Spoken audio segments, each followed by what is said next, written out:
Buenas, hoy vamos a continuar con lo que es biomecánica ya bajando a miembro inferior. Ya tocaremos los primeros que se va a dividir en 3 sesiones. Biomecánica para miembro inferior sería biomecánica de la cadera, biomecánica de la rodilla y biomecánica de cuello de pie. En cuello de pie tenemos todo lo que es planta de pie, los huesos tarsianos y metatarsianos y su función en la marcha. ¿Ok?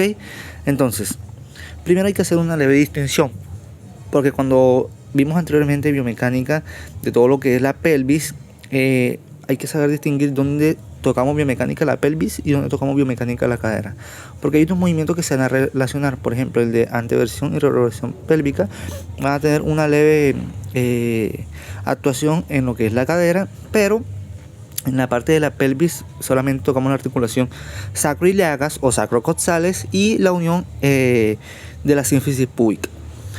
Ejemplo, ahora cuando vamos a hablar de la cadera, vamos a hablar sobre la articulación básicamente entre la cabeza del fémur y el acetábulo, o articulación acetábulo femoral o fémur acetabular. Listo, básicamente esta sería la articulación de la cadera. ¿Para qué me funciona? O sea, ¿para qué me sirve la articulación de la cadera? Bien, me permite los movimientos de la marcha, me permite la estabilidad, me permite también distribuir cargas y es el sitio de unión de entre los miembros inferiores y el miembro superior, directamente todo lo que es el esqueleto axial. Es una parte fundamental para la marcha y para el desplazamiento como tal. Ahora, déjenme ver, bueno, aquí. ¿Por qué es importante también tener buena estabilidad en la cadera? Recuerda cuando hablamos de la zona torácica o columna torácica, que dijimos que cualquier daño o malformación estructural en la zona cervical o en la zona lumbar que son adyacentes a ella, va a haber repercusiones en la zona torácica, porque es un solo conjunto. Ejemplo, un aumento o una cifosis torácica puede tener relación con una cabeza anteriorizada o básicamente con un aumento de la lordosis lumbar. Así en el miembro inferior, ejemplo, una estructura o una debilidad en la zona de la rodilla me va a pasar el dolor directamente a la zona de la cadera, o posteriormente de la zona de cadera a la zona lumbar. ¿Cómo así? La zona de la cadera es el intermediario entre la parte superior o todo lo que es el tronco y la parte inferior. Un dolor, incluso la parte, esto es importante, siempre la parte en centro de una articulación va a modificar las articulaciones adyacentes a ella y así siguen modificando todo su conjunto. Por eso es que hablamos del cuerpo como un conjunto. Por eso cuando hablamos de los conceptos de biomecánica lo dividimos primero como para entender las básicas de cada uno de estos y posteriormente hablaremos al final de la marcha como tal o algunos movimientos deportivos y vemos cómo el cuerpo se mueve como un solo conjunto. Un dolor, por ejemplo, en la rodilla o una debilidad en la rodilla me puede afectar la zona de la cadera o homólogo inferior, que sería todo lo que es el cuello de pie. Un dolor en el pie puede alterarme de la rodilla o me puede alterar la cadera, y de la cadera incluso hasta dolores de espalda. Hay dolores que básicamente son referentes de un sitio un poquito más lejano, y eso estamos hablando solamente del conjunto articular, que por malformaciones o debilidades musculares pueden repercutir en zonas mucho más lejanas. Listo, esta es la importante también cuando vayamos a hablar más adelante de la capacitación de las cadenas miofaciales, cómo estos conjuntos están interconectados entre sí. Hay una interconexión básicamente articular, una muscular y miofacial. ¿Listo? Ahora, su estructura. Cuando hablamos de la estructura vamos a hablar de dos, que es la orientación del fémur y la orientación del acetábulo.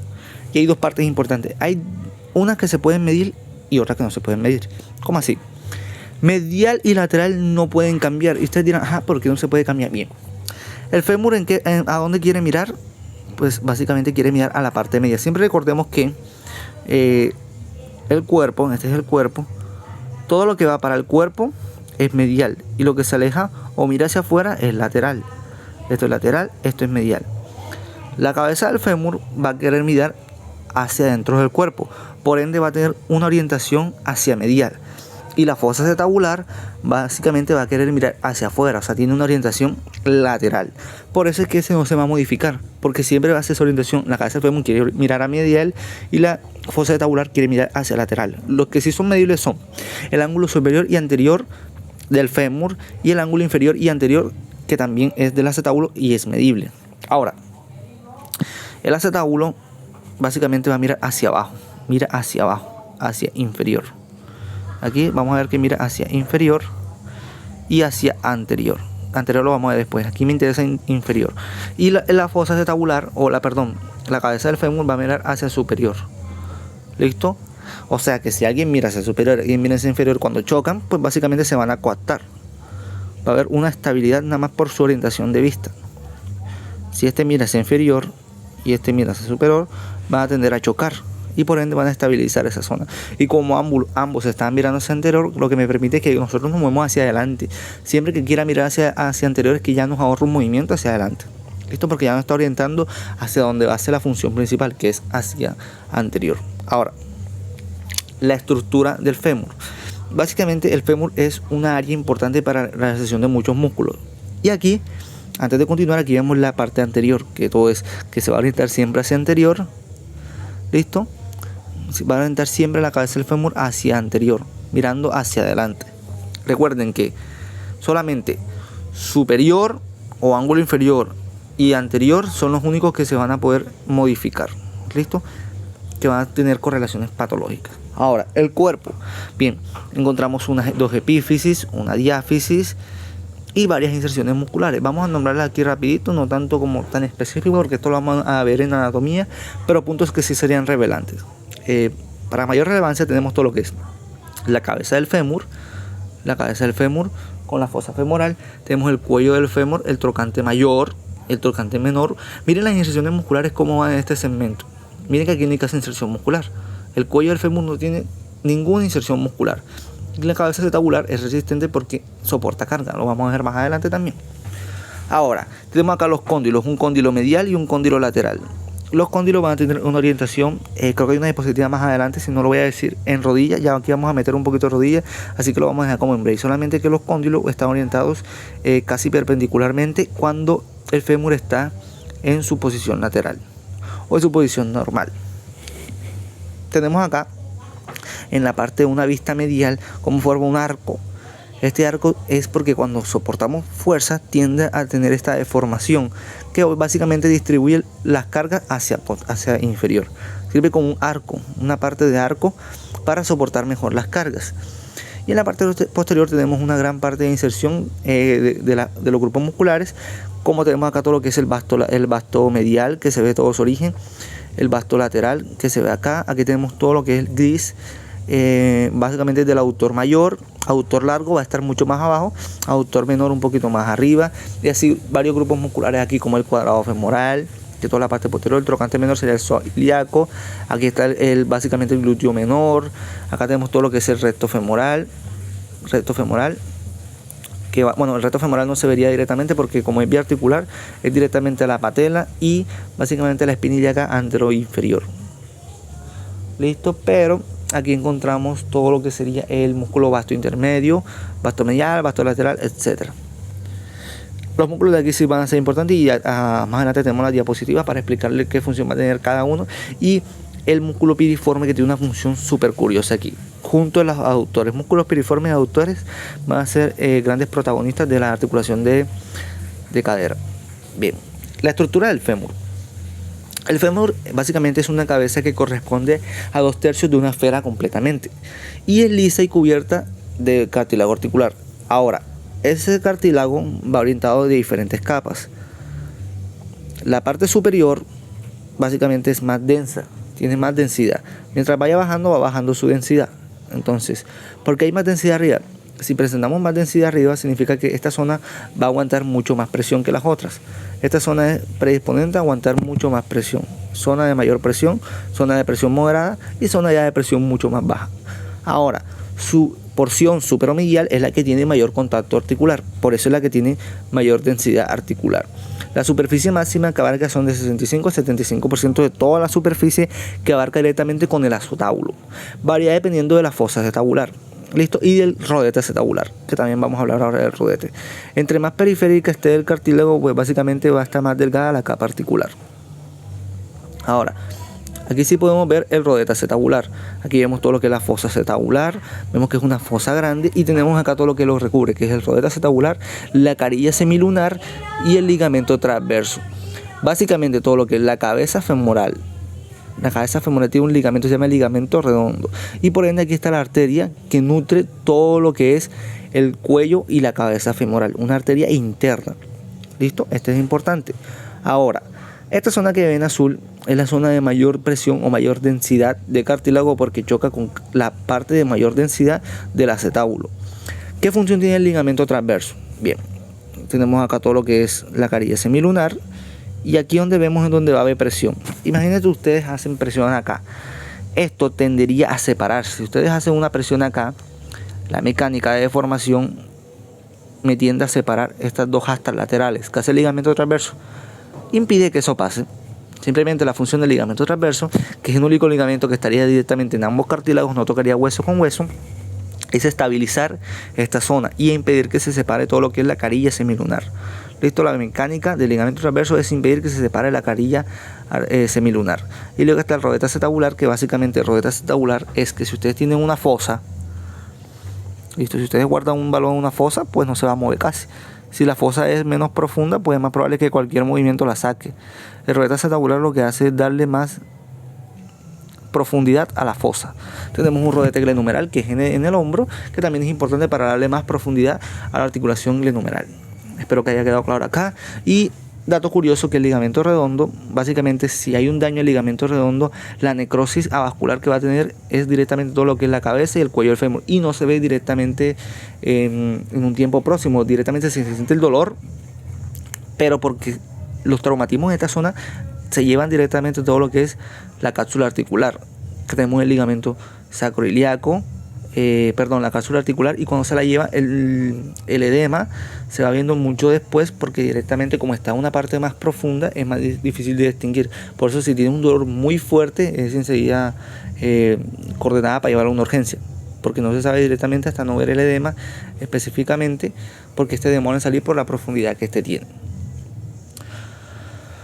Ahora, el labrum acetabular. Bien, el labrum acetabular cuenta con las siguientes funciones. Ya lo dijimos, básicamente aumentar la profundidad de la cabeza acetabular, estabilizar la articulación coxofemoral y también aumenta la superficie para el contacto femoral. ¿Listo?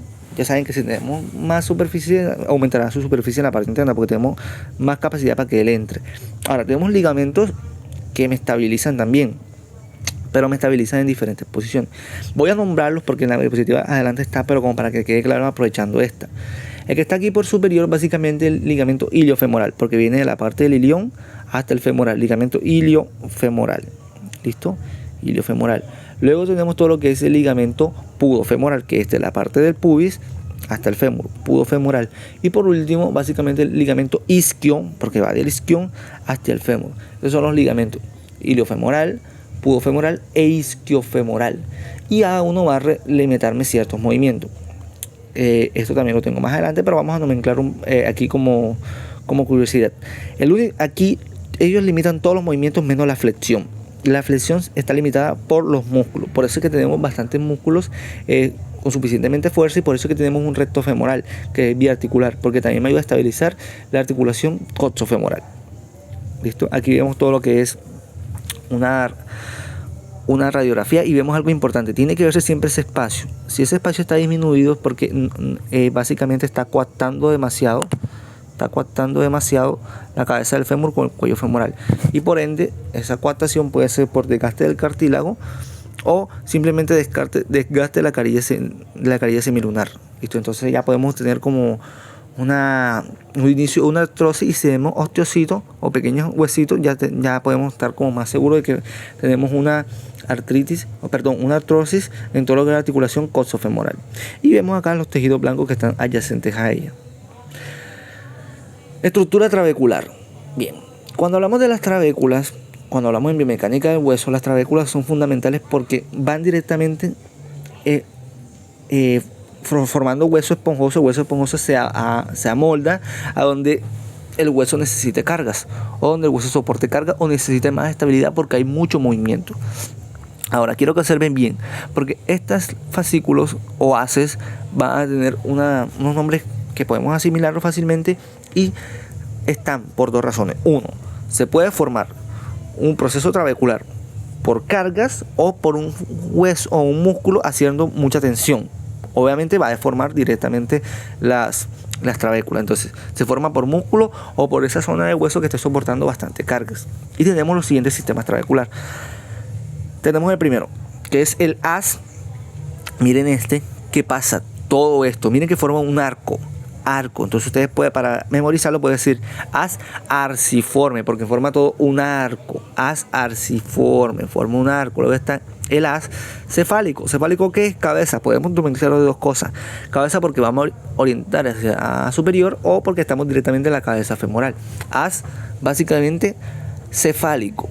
El tercero es haz trocantérico, porque tenemos el trocante mayor y trocante menor, y está casi dirigiéndose al trocante mayor, es el haz trocantérico. Luego tenemos los sistemas ojival. ¿Qué es un sistema ojival? Un sistema ojival básicamente es la unión de dos o más haces. Tenemos dos sistemas ojivales importantes. Tenemos el sistema ojival de la meseta trocantérica, que es una meseta, una base, y aquí estaría la base, la meseta trocantérica, que es la unión básicamente de haz arciforme y el haz trocantérico. ¿Listo? Meseta trocantérica, haz arciforme y haz trocantérico. Ahora, sistema ojival cefálico o cérvico-cefálico es mucho más fácil, pues tengo la parte cefálica, también está el haz arciforme, y básicamente para que nos guiemos está en la cabeza femoral y el cuello femoral. Ahora, zonas de estabilidad. Esta y estas son las más estables. Aquí exagero un poquito, pero bueno. El cuello femoral es la zona con menos estabilidad o menos resistente, porque solamente tiene un sistema trabecular que es el haz arciforme. Ahora, ¿por qué creen que pasa eso? Analicemos un poco. Si tenemos acá el trocante menor, básicamente que tenemos grupos musculares aquí como el psoas ilíaco, el trocante mayor, que tenemos los redondos, el gémino, las partes laterales aquí donde se origina todo lo que es el músculo vasto lateral, vasto medial, vasto intermedio. O sea, siempre hay músculos que van a generar tensión en esa zona. Por ende, tenemos buena fuerza trabecular. Aquí en la cabeza femoral va a haber mucha presión del acetábulo, va a distribuir peso hacia esta zona. Entonces, el único camino es el haz arciforme. Y mira esta forma, que es importante, que la vamos a ver después. ¿Por qué tiene esa forma? Porque esa forma específicamente es cómo se va a deformar normalmente el hueso. La forma básicamente de la trabécula es también cómo se deforma el hueso por ciertas presiones. Aquí la tensión es hacia superior, hay una tensión hacia inferior, hay una tensión lateral, hay una tensión hacia inferior, que es el desplazamiento de las cargas, y hay una tensión arqueada, porque va a haber un movimiento de flexión inconsciente, o sea, no inconsciente, porque sí somos conscientes, pero un movimiento que se tiende a realizar, pero no es como que tan dañino si lo vemos en un paciente aparentemente sano, pero es lo que tendería a hacer. Bien, esto básicamente son cómo se van formando la división de los sistemas trabeculares. Pueden tomarle foto para que vayan repasando cada uno de estos. Son estos, pero no me mezclan aquí por separado. Ahora sí, estructuras y eje. Tenemos uno que es el eje mecánico, que es este que está aquí, y el eje anatómico. El eje mecánico básicamente es el eje directamente proporcional donde caen todas las fuerzas de gravedad y del peso. Y el eje anatómico básicamente es el eje de estabilidad, o el eje que tiene el hueso con su orientación hacia inferior. Toda la orientación directa del hueso. Bien. Cuando estamos de pie, por ejemplo, haciendo caminata, tenemos que el eje mecánico va a ejercer una fuerza hacia abajo. O sea, ustedes van a ejercer una fuerza hacia abajo. Y esta zona, una fuerza hacia abajo. ¿Listo? Una fuerza en sentido antihorario. Antihorario. O sea, va a haber si esta zona está rígida y esto tiende a flexionar, va a verse lo siguiente. Esto va a juntarse y esto va a tender a separarse. O sea, a hacer una flexión. Y mire que el sistema trabecular, el haz arciforme, va a formar esta estructura, porque esta estructura es lo que genera que haya mucha tensión. O sea, solamente estando de pie va a tender a hacer este movimiento, y caminando pues básicamente va a aumentar esa tensión. Pero ¿cómo estabilizo eso? Simplemente por eso tenemos los músculos, por eso es la importancia de los grupos musculares. Tenemos un músculo que no va a girar en sentido antihorario, sino que en sentido horario. ¿Cómo así? Recuerda que este músculo el peso del cuerpo va a llevar todo lo que es esto hacia flexión, va a llevarlo hacia abajo. Ahora necesitamos un músculo que lleve el cuerpo básicamente hacia arriba. Tenemos todo lo que es el glúteo. El glúteo lo que hace es, en vez de dejar hacer caer el cuerpo, es tensionar esta zona. Esta la hace más rígida y esta la tensiona, para impedir básicamente el movimiento de flexión de cadera. perdón, el movimiento, o sea, flexión de cadera, flexión del cuello del fémur. ¿Listo? Así impedimos bastante lo que es la flexión en el cuello del fémur, impidiendo el daño en mayor proporción más adelante. Por eso es que a veces cuando caen de pie con fuerza se pueden fracturar el cuello del fémur. Si es que no te fractura la rodilla, entonces no te fractura un hueso inferior. Si el desplazamiento de las cargas en el miembro inferior es débil, simplemente las cargas van a pasar hasta que encuentre una débil. Cuando encuentre una débil, pues básicamente la carga se distribuye ahí y desarma o daña el segmento que tiene menos coadaptación o menos fortaleza. Ahora vamos a lo siguiente. Tenemos acá todo lo que son los ángulos importantes de inclinación femoral. El ángulo normal básicamente es de 125 grados. Recuerda lo que dijimos, que los únicos que se modifican son el superior y el anterior, porque este siempre va a mirar medial y el costal siempre va a mirar hacia lateral. Ahora, si mi fémur tiende a mirar más hacia arriba, o sea, tengo un ángulo superior aumentado, pues tendería a tener una coxa valga. Si tiendo a mirar más hacia abajo, pues tendería a mirar una coxa vara. Y los ángulos serían menor de 125 grados y mayor a 125 grados. Es la orientación de una coxa, ya sea valga o vara. Y ya sabemos que es por la orientación hacia superior. Aquí vemos la diferencia y la presión que puede formar. Una coxa básicamente valga me indica que está mirando más hacia superior. Como mira más hacia superior, tiende a moverse el cóndilo medial, generando más presión en esta zona y probablemente una artrosis en todo lo que es el cóndilo medial del fémur. Acá tenemos una vara, coxa vara y otra coxa valga. Ojo, no es un lleno-varo, sino básicamente se forman en este caso por la cadera. Hay otros que son directamente por la rodilla, entonces es más variable. Hay gente que puede tener ambos, cadera y rodilla afectados, porque cuando hay una rotación ya metemos también parte de la rodilla. Ahora, ángulos importantes. El ángulo de anteversión femoral. Recuerdan que lo que dije que se modificaba era el superior y el anterior. Si yo tengo un ángulo normal que son de 15 grados, cuando tengo mucho o muy aumentado ese ángulo, o sea que mi cabeza femoral está mirando mucho más hacia adelante, pues tengo una anteversión excesiva. Y si no mira mucho adelante, sino un poquito hacia atrás, pues tengo una poca anteversión. O la anteversión la tengo disminuida. Ahora, cuando eso sucede, el cuerpo tiende a modificar. ¿Y qué es más fácil modificar? Ejemplo, es más fácil mover todo lo que es la pelvis, el cuerpo, la columna, la cabeza. Pesa mucho más. Es mucho más factible mover la cabeza del fémur. Mover toda la estructura, acá todos los músculos tenderían a tensarse y rodar hacia adentro, disminuyendo su ángulo, colocándolos así.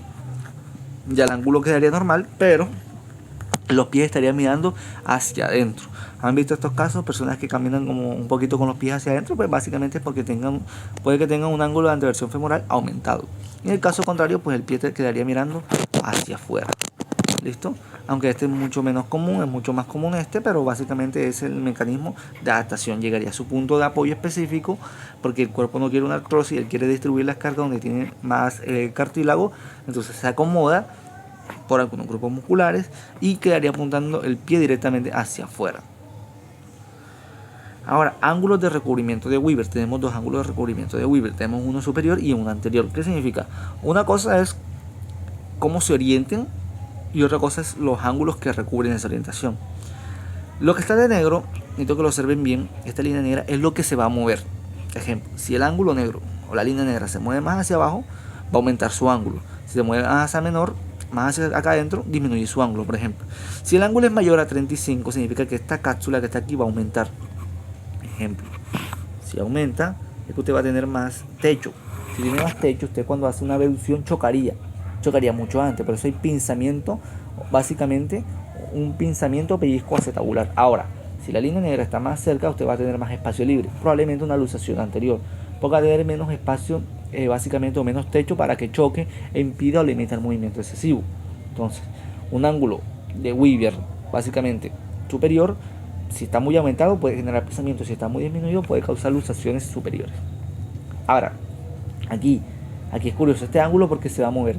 Si este ángulo se mueve hacia acá, básicamente el ángulo va a disminuir. ¿Listo?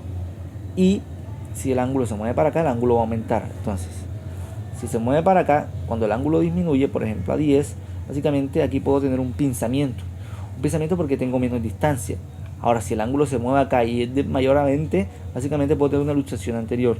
Aquí es diferente. Aquí, si aumenta el ángulo, básicamente tengo más adaptación. Aquí, si el ángulo disminuye, pues tengo básicamente más adaptación. O sea, en este, si el ángulo disminuye, hay pinzamiento. Aquí, si el ángulo aumenta, hay pinzamiento. Aquí, si el ángulo disminuye, básicamente tenemos luxación. Aquí, si el ángulo básicamente disminuye, básicamente tenemos también un tipo de luxación, pero depende de la orientación que tenga cada uno de estos. ¿Listo? Ahora, estos ángulos básicamente son más comunes, este ángulo específicamente, el de anteversión, en personas que tienden a bailar y se luchan bastante la cadera como a propósito, hace movimientos extrovertidos que tienden a hacer luxaciones a propósito de la cadera, pues es porque tienen este ángulo de anteversión un poquito ya disminuido. ¿Listo? Perdón, un poquito aumentado. ¿Ok? Si lo tiene aumentado, se mueve para acá, entonces va a tener más probabilidad de que salga. Esta es la estabilización pasiva. Ya dijimos los ligamentos que hay acá. Básicamente tenemos el ligamento iliofemoral, que limita la extensión y la rotación lateral. El iliofemoral, básicamente, si lo movemos hacia atrás, se va a estirar. Y si rotamos hacia lateral o hacia afuera, se va a extensar también. Ligamento profundo, básicamente este limita la ABD y ABD, el pudofemoral, que es este que está aquí, el pubis femoral. Si usted lleva el pie hacia afuera, este se va a tensar, va a estabilizar, y la rotación lateral, o sea, hacia afuera, también se va a estabilizar. Ahora, en la extensión también, todo lo que está aquí interior va a extensarse en la extensión. Ahora, el ligamento isquiofemoral limita la extensión, también cuando es súper excesiva. También limita lo que es la rotación medial o rotación interna, y la ADD de cadera, cuando la cadera va mucho hacia adentro, pues se llega a tensar. Los músculos extensores básicamente son los que limitan la flexión, perdón, antes de llegar a la flexión, no, los músculos extensores son los que limitan la flexión. ¿Listo? Porque cuando hace una flexión muy excesiva, básicamente son los sinergistas de los flexores los que limitan la extensión y coaptan la articulación. Ahora, la estabilización pasiva es por coaptación ósea, las cápsulas articulares, que es leve, los ligamentos, y la presión negativa interna. La presión negativa interna es que, como tenemos la fosa y la cabeza, aquí hay como cuando ustedes lo chocan, hay como un pequeño momento de succión, un momento de succión negativo o presión negativa, que es básicamente pegar algo, como los cositos que se pegan en los espejos, es básicamente eso. Otocinemática del fémur, básicamente como tenemos una zona, ya sea longitudinal y transversal, convexa, y la fosa tabular es cóncava, pues la mecánica va a ser cóncavo sobre convexo. Y vamos a hablar todo lo que son las cadenas cinemáticas, ya sea en cadena cinemática abierta o cadena cinemática cerrada. En cadena cinemática abierta tenemos la flexión y la extensión. La flexión me va desde 125 grados y la extensión hasta 20 grados. La extensión acá es limitada. Esos movimientos excesivos de superextensión, cuando hacen patada de glúteos, pueden estar lesionando básicamente los ligamentos que me impiden la extensión, que es el iliofemoral y el pudofemoral. Lesión de ligamento y dolores en la cadera, frecuentemente haciendo patada de glúteo, haciendo una superextensión. Normalmente, ¿qué hace el cuerpo cuando hace una patada o una extensión? ¿Qué hace? Se echa hacia adelante para hacerle creer a la persona, entre comillas, que está llevando la cadera a una extensión máxima. Pero no, el cuerpo lo que hace es inclinarse para impedir que este ligamento se superextienda. ¿Listo? Y la flexión, si ya tenemos básicamente un movimiento mucho más amplio. Aquí, ¿qué va a pasar? Básicamente va a ser, como estamos viendo, una flexión y una extensión, es un plano sagittal, va a haber una rodadura en sentido antihorario y una rodadura en sentido horario. Listo. Flexión, rodadura en sentido horario, extensión, rodadura en sentido antihorario. Cadena cinemática abierta, plano coronal, tenemos la ABD y ADD. Aquí va a haber un deslizamiento y una rodadura.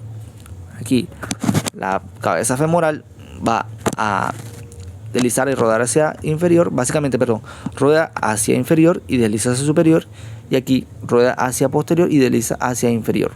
Ya sería todo 40 grados y 25 grados, pero solamente aquí varía un poquito porque la aducción como tal no existe, solo existe con leve flexión. Entonces, primero tendremos que hacer cierto movimiento de rotación, de rotación en sentido antihorario, y luego un movimiento de rodadura y deslizamiento, que lo voy a explicar ahora. Creo que se ve mejor, si no lo hacemos, dibujo acá mismo.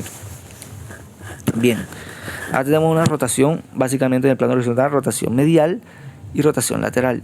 La rotación medial, básicamente tenemos todo lo que es el segmento hacia adelante, 35 grados, y la rotación lateral o rotación externa es mucho más amplia, básicamente de 45 grados. Tenemos más rotación externa que rotación interna. Ahora, osteocinemática y fémur básicamente en cadena cinemática cerrada. En cadena cinemática cerrada significa que lo cóncavo se va a mover sobre lo convexo. Y aquí hablamos lo que dijimos de nutación y contranutación. Nutación y contranutación le dije que íbamos a guardar algo de la cadera y de la pelvis. La pelvis sí se relaciona, pero solamente los movimientos de la pelvis son movimientos en cadena cinemática cerrada. Aquí, movimientos en cadena cinemática cerrada.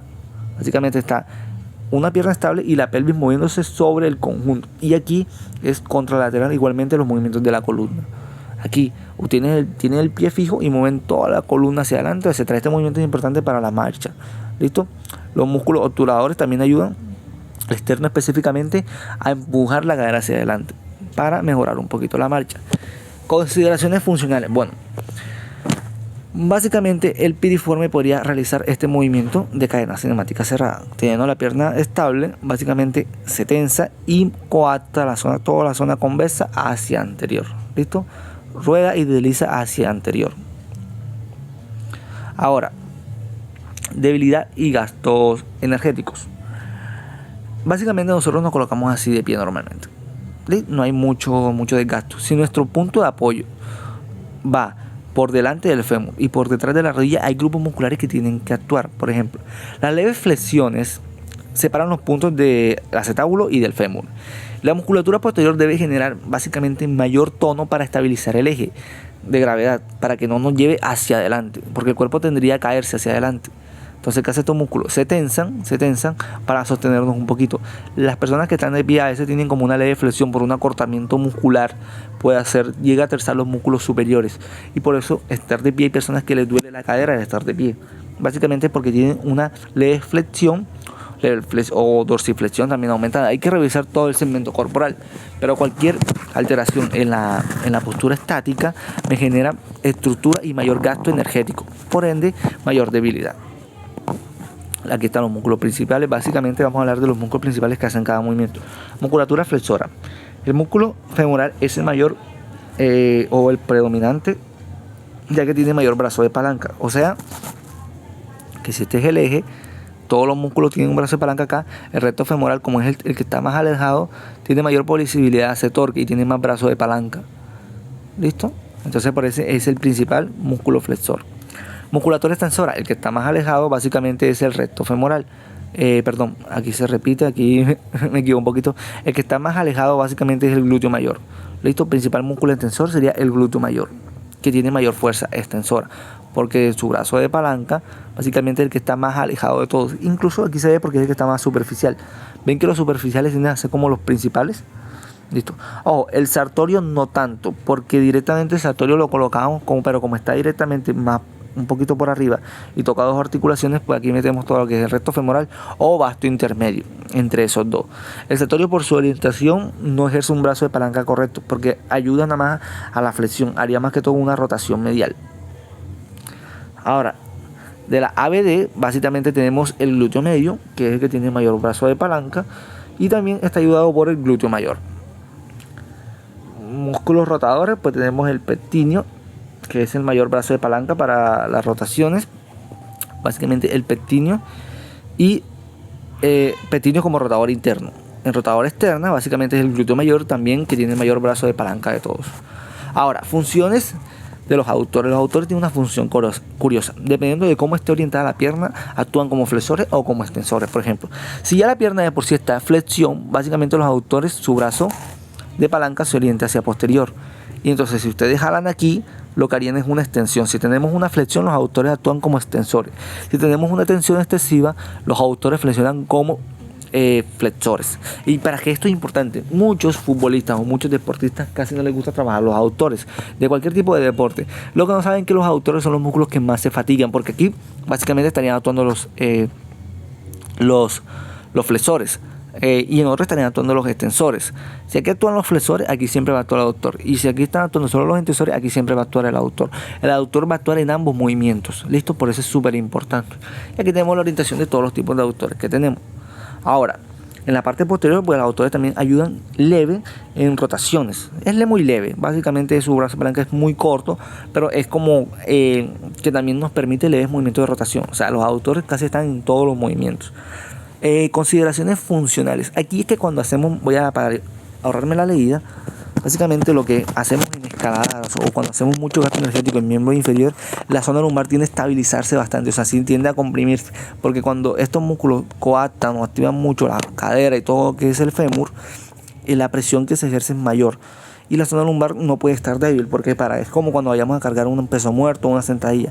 La zona lumbar debe estabilizarse con mayor fuerza para que esta palanca rígida siga moviéndose, porque la fuerza que usted va a ejercer suele es bastante. Y esa fuerza se le va a regresar. Usted tiene que tener una articulación bastante rígida, una columna bastante rígida para que le permita elevarse con mayor facilidad. Entonces, básicamente se imponen exigencias relativamente altas a muchos de los músculos que cruzan la cadera. Básicamente tienen bastantes exigencias. Pero también se requiere activar los músculos de básicamente extensores, como los multífidos, para estabilizar la posición de la pelvis. Y básicamente aquí se observan los ejes de rotación que tiene cada uno de estos y cómo se actúan en todo lo que es una escalada. A veces también tenemos que usar apoyos de miembro inferior cuando ya básicamente se orienta muy inclinada. Esta es la consideración funcional del músculo flexor del abdomen y la importancia. Tenemos el psoas ilíaco. Si ustedes van a flexionar el abdomen, a flexionar la pierna, si el abdomen está debilitado, básicamente el abdomen que va a funcionar como una palanca rígida, el abdomen le da estabilidad. Usted no puede mover una gelatina, hay gente que tiene una gelatina y ustedes quieren como que moverla, siempre que va a mover se desarma. Pero si tuviera una gelatina, por ejemplo, o un flan que es un poquito más rígido, al estar un poquito más rígido podemos levantarlo. O una regla es más rígida, la pueden levantar. Si una regla estuviera como medio derretida, usted la levanta y se empieza a desdoblar. Por eso es importante, lo que da el músculo es una estabilidad. Si usted intenta levantar la pierna y como esta está débil, pues se levanta primero la zona lumbar, porque tiende a generarse hacia superior. ¿Qué hace el recto femoral? El recto femoral básicamente se contrae y jala lo que lleva, por ejemplo. Los músculos se contraen en el centro y se llevan lo que pueden. Si acá, por ejemplo, el músculo actúa en 50, acá no hay tensión y acá hay una tensión de 100. El músculo que va a mover, pues nada, va a mover esto porque esto no está generando tensión, acá hay mucha tensión. Ahora, si el músculo se va a flexionar en 50, acá hay 0. Y por ejemplo, acá hay 0 también, porque no hay mucha estabilidad, pues el músculo se lleva a los dos. Miren que hay un aumento de la lordosis y hay una leve elevación, porque no hay tensión muscular. Como no hay tensión muscular, pues se lleva todo lo que ve. Por eso es importante el grupo o los grupos musculares que coactan o se acomodan en todo un segmento corporal. El abdomen, que es el que está en el centro del cuerpo, es súper importante trabajarlo, porque es el que me permite los movimientos de otros segmentos adyacentes a él. Ahora, consideraciones funcionales, la estabilidad pélvica, básicamente tenemos, han escuchado de la maniobra de Trendelenburg. Básicamente trabaja todo lo que es el glúteo medio, porque son dos brazos de palanca diferentes. El del peso del cuerpo que me lleva hacia abajo y la tensión que hace directamente el músculo glúteo medio. El peso del cuerpo me lleva hacia abajo y el glúteo medio me lleva hacia arriba, porque lo que hace es tensarme. ¿Listo? Entonces, el peso hacia abajo me va a tumbar la pelvis. Cuando me tumba la pelvis, el músculo se contrae impidiendo que me turbe la pelvis. El cuerpo va a caer hacia este sentido y la pelvis va a jalarme, el glúteo medio va a jalarme hacia superior, hacia sentido superior. ¿Listo? Esa es la diferencia, que no va a ser como un círculo, me va a mantener estable. También tenemos que básicamente cómo funciona toda una adaptación muscular. Para una patada así de fútbol, básicamente tenemos aductores. El otro aductor se tiende a distender para no tensionarse y el glúteo medio tiende a tensionarse para evitar que la cadera se me vaya mucho hacia abajo. Entonces, por eso en el fútbol hay que trabajar todo lo que es los grupos musculares y los glúteos medios, súper importantes para la estabilidad unipodal. Estabilización unipodal, o sea, en un solo pie. Consideraciones funcionales, básicamente el piriforme cambia su mecánica dependiendo de cómo esté. Si se encuentra acá, pues su eje va a permitir una aducción y una rotación externa. Cuando usted flexiona, básicamente el eje está mucho más abajo. Por ende va a hacer una rotación interna. ¿Listo? Y aquí hace una aducción horizontal. Entonces es un músculo que varía dependiendo de dónde se oriente. Y recuerden que el nervio ciático tiende a bajar por acá, pasa debajo del músculo piriforme. Y hay movimientos donde, por ejemplo, dicen, yo hago terapia y está de pie y ya le prohíbo rotaciones, por ejemplo, externas. pero cuando está sentado él hace rotación interna, lo cual va a comprimir directamente el músculo. Entonces varía dependiendo si está de pie o está sentado. Listo, eso sería todo. Se hizo un poquito rápido esta capacitación. Igual vamos a hacer otra más adelante actualizada en vivo, pero es para que tengan los conceptos para cuando ya vengan las evaluaciones.